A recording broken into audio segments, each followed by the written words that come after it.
Il est cofondateur et CEO d'Evaneos. Merci d'accueillir sur scène Éric Labonnardière.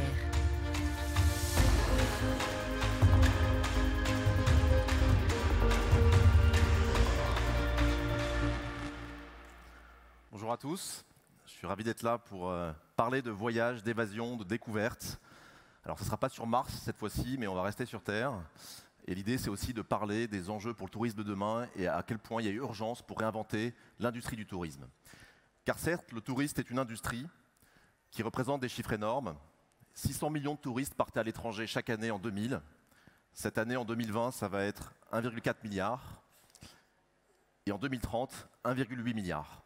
Donc en l'espace de 30 ans, on aura multiplié par 3 le nombre de touristes dans le monde. Et tout cela dans un environnement où l'impact environnemental devient de plus en plus important.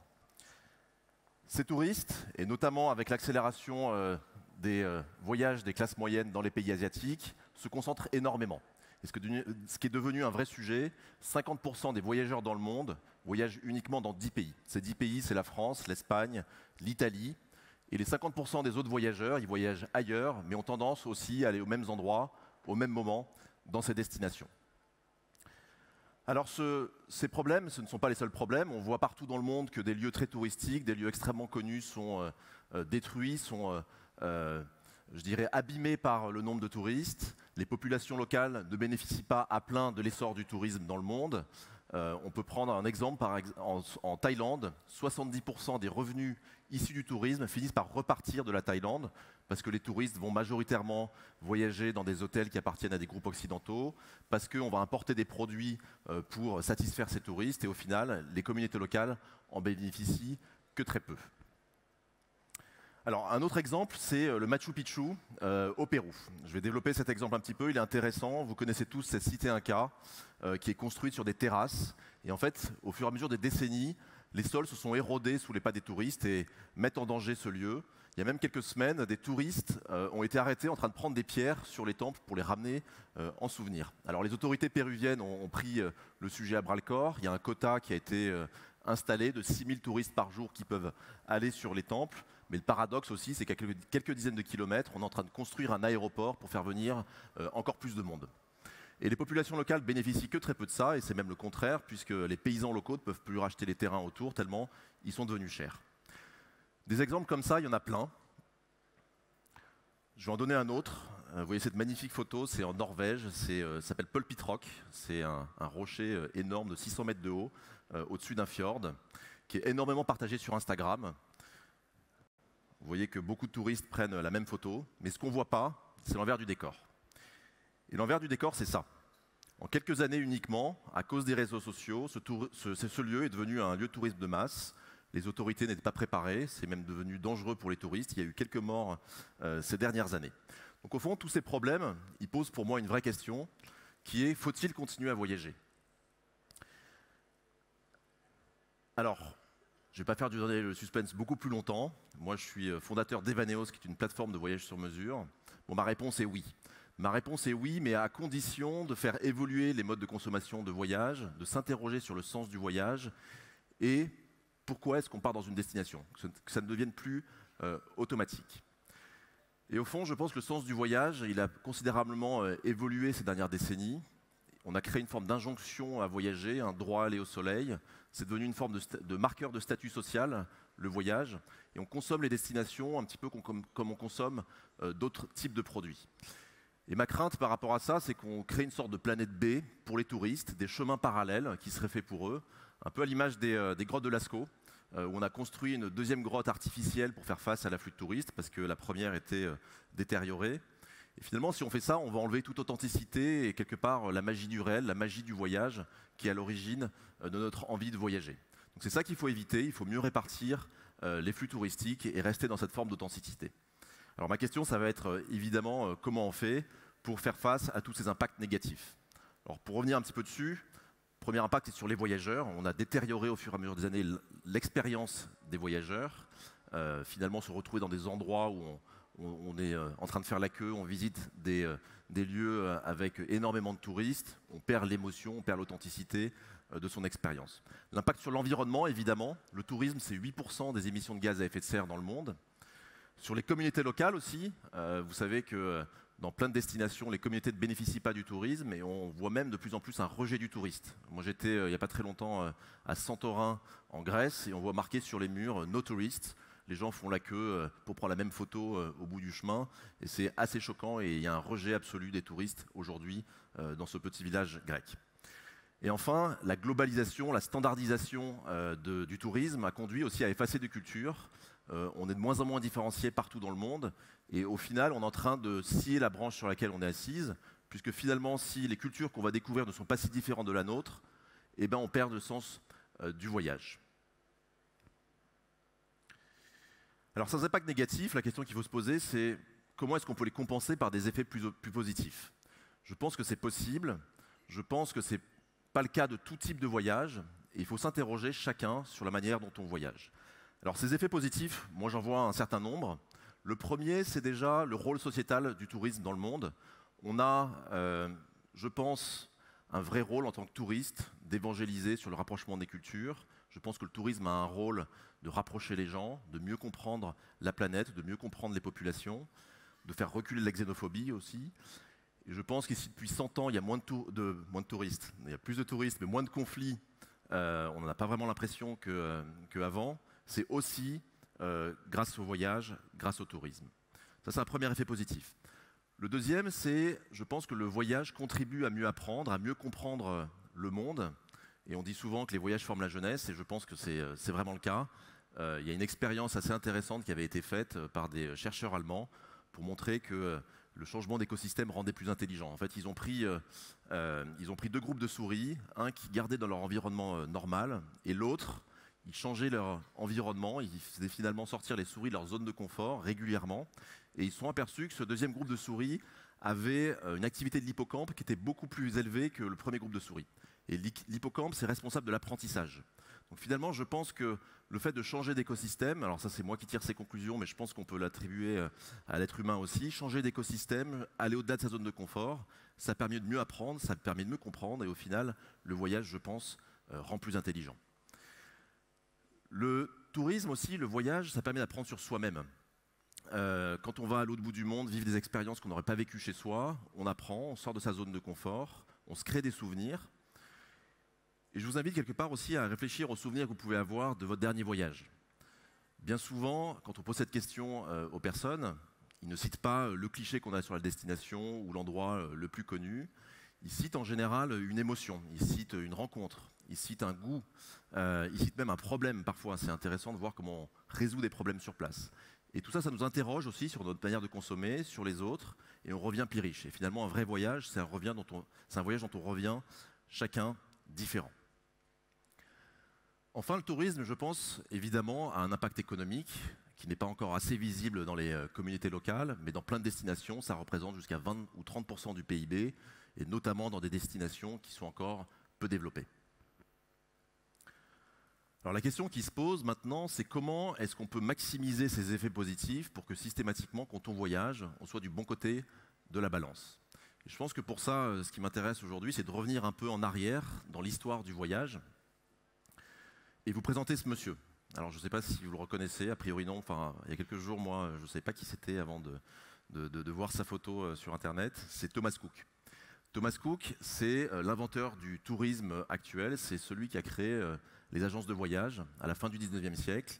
C'est le premier qui a permis à ses compatriotes de se déplacer, de voyager, alors d'abord en Angleterre, puis ensuite à l'étranger.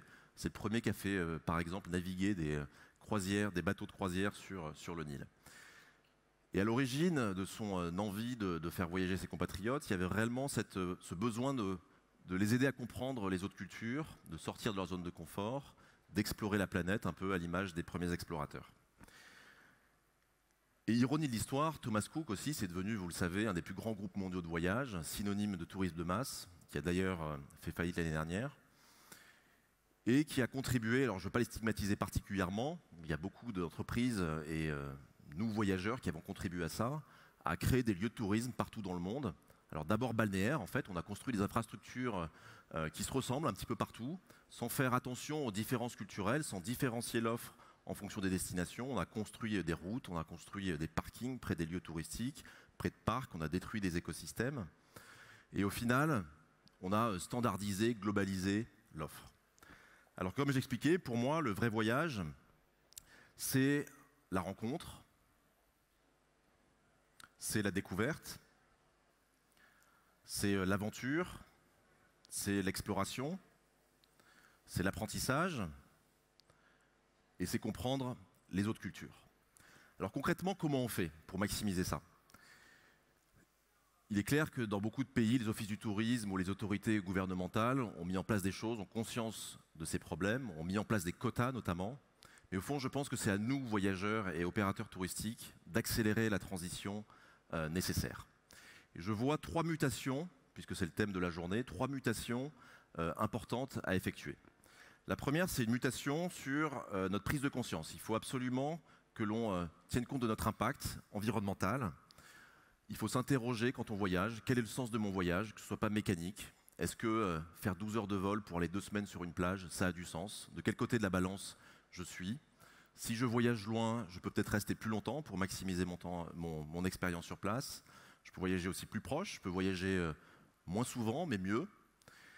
Et on ne peut pas attendre que 50 ans, et c'est à peu près ce que disent les experts, que l'industrie aérienne se réinvente aussi pour que l'impact du CO2 soit beaucoup moins fort sur notre planète. En attendant, ce qu'on peut faire, c'est aussi compenser le carbone.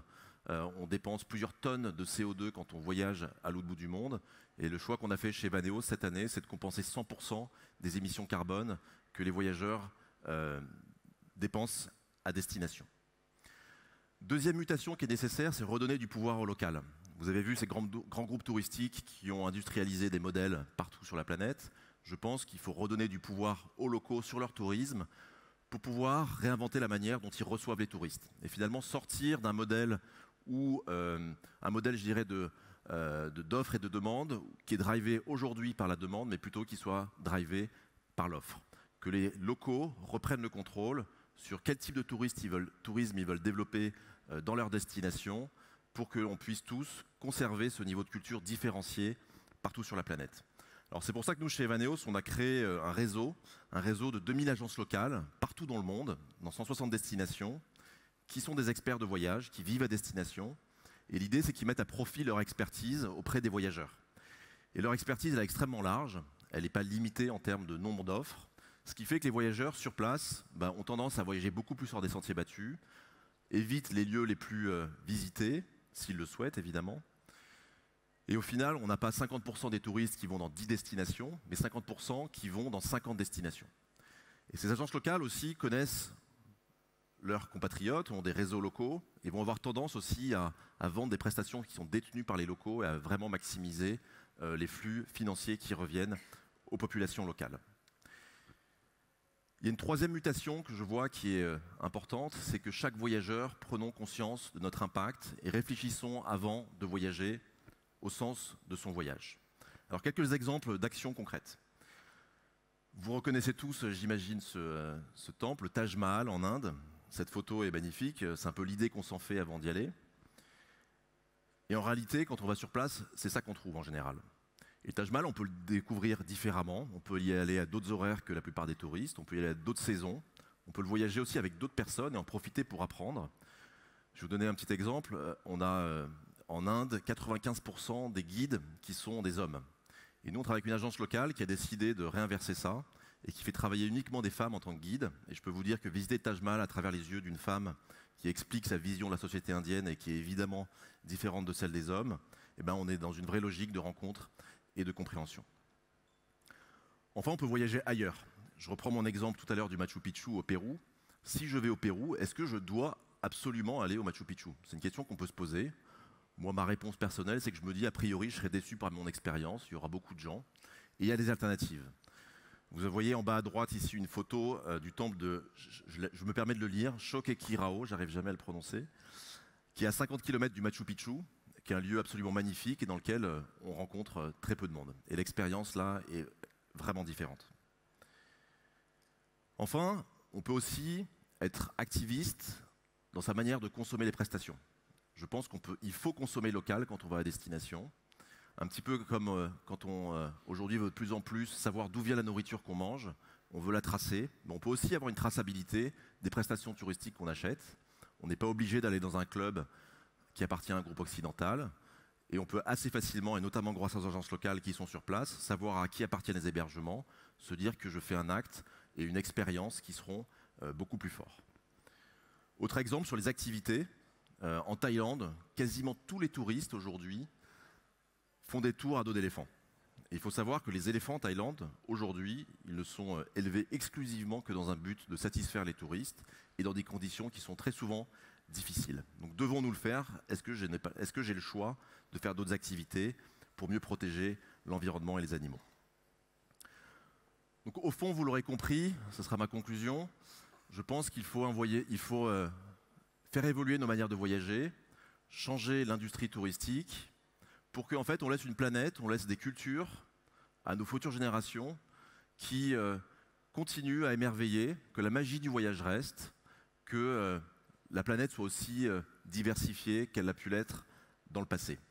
Alors chez Evaneos, on se veut être un peu les accélérateurs de ce type de discussion, on se veut être un initiateur d'un mouvement un peu plus global.